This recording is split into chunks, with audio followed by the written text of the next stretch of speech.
Hi everyone, it's Melissa, and today I am sharing my list for the Booktube Spin number 6.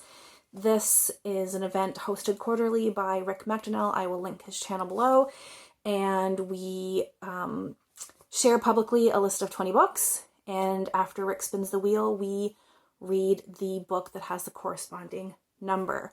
So what I've decided to do for this round of the spin is I went back and I watched my haul videos from 2020, which was my first year on Booktube, and I wrote down the books that I haven't read yet from those hauls.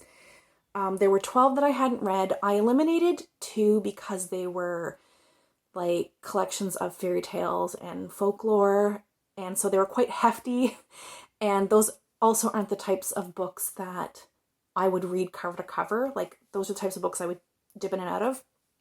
So that left me with 10 books I haven't read yet from my 2020 hauls. And I decided to leave it at these 10, and I will just double up on the numbers. So number 1 is also number 11 and so on. And hopefully that works out with the 2 spins he's going to do, but we'll see. So book number 1 is Heartberries by Terese Marie Mailhot. This is a memoir. The author is from the Seabird Island Indian Reservation in British Columbia. And this was written, I think at least in part, while she was hospitalized for mental illness. And it talks about her difficult childhood and presumably also her time in hospital. So that's book number 1. Book number 2 is another nonfiction. It is Wild Swans, 3 Daughters of China by Chang. And this is basically the story of her family, women in her family. So the author talks about her grandmother, who was a warlord's concubine, her mother, who was a young idealistic communist, and then the author was also a Red Guard briefly at the age of 14, and she has had a very interesting life, as have the other women in her family. So that is book number 2. Book number 3 is Drive Your Plow Over the Bones of the Dead by Olga. Tokarczuk. This has been on the list before, I'm pretty sure. So maybe I'll get it this time, but this is about a reclusive woman who has, whose neighbor has turned up dead, and she involves herself in the case or tries to solve the mystery. And I've heard really good things about that. Book number 4 is The Remains of the Day by Kazuo Ishiguro. I will probably read this regardless of if it gets picked by the wheel. I read Never Let Me Go last year and absolutely loved it. So I am very excited to get to this one. And it is about an English butler who is looking back on his life, and I love books that deal with memory and reminiscence, and I've also heard people say that this is very slow paced, I guess, and very reflective, and those are 2 buzzwords for me. So that's number 4. Book number 5 is Everything Here is Beautiful by Mira T. Lee.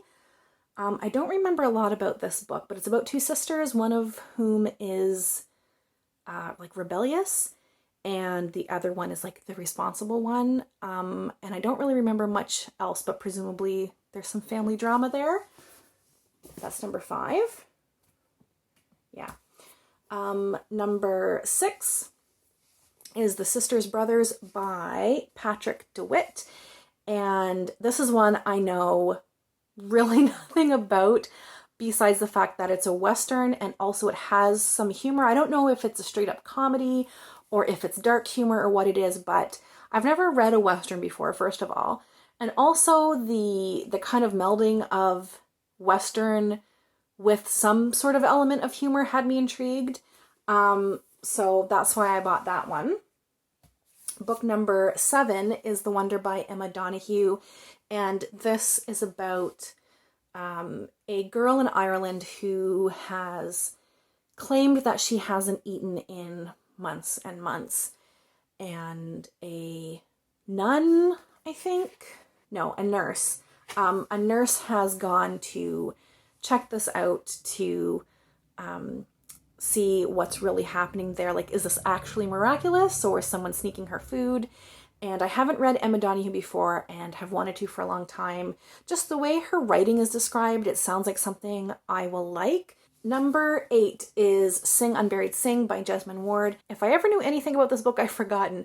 I think I picked this up purely because it is by Jesmyn Ward. I had read her book, her memoir, Men We Reaped, and I loved it. I loved her writing. So I think I saw this at a thrift store and just bought it because it is Jesmyn Ward. So that is number 8. Number 9 is a picture book. It is The Boy, the Mole, the Fox, and the Horse by Charlie Mackery. And this is also one that I don't really know what's about. I mean, presumably it's about a boy, a mole, a fox, and a horse. But I don't know why I picked this up. Someone on Booktube must have sung its praises in a way that I really wanted to get my hands on a copy. So that's number 9. And finally, number 10 doesn't have a dust jacket because I got it secondhand, but it's the invention of Hugo Cabret. And this is what the movie Hugo is based on, and I loved that movie. I don't remember much about it, but it's set in Paris, and Hugo, there's something about an inventor, and I just remember like the clock in the train station, and it's all very like whimsical. And this is a middle grade that is told partly in text and partly in pictures.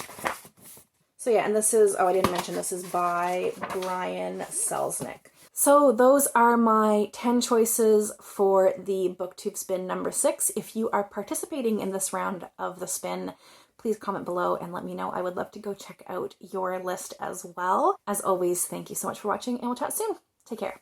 Bye.